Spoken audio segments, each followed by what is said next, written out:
Bu sual ilk baxışdan çətin görünə bilər, amma sualın həlli çox sadədir. Əvvəlcə verilənləri qeyd edək. Bizə verilib ki, kəsişməyən iki çevrə arasındakı məsafə 2-dir. Kəsişməyən iki çevrə məsələn AB-dir və bunlar arasındakı məsafə 2-dir.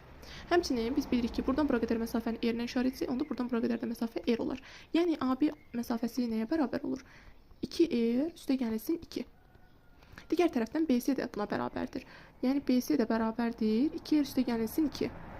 Bu zaman AC bərabər olur bu ikisinin cəminə. Yəni 4R üstəgəlsin 4. Digər tərəfdən bizə verilib ki, kəsişən iki çevrənin mərkəzləri arasındakı məsafə 16-dır.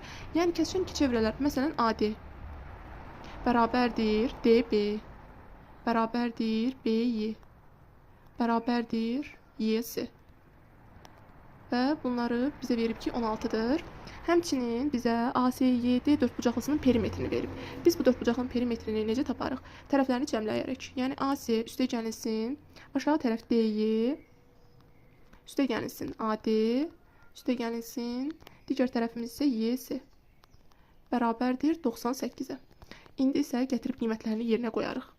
AC-ni biz tapdıq ki, 4R üstəgəlsin 4.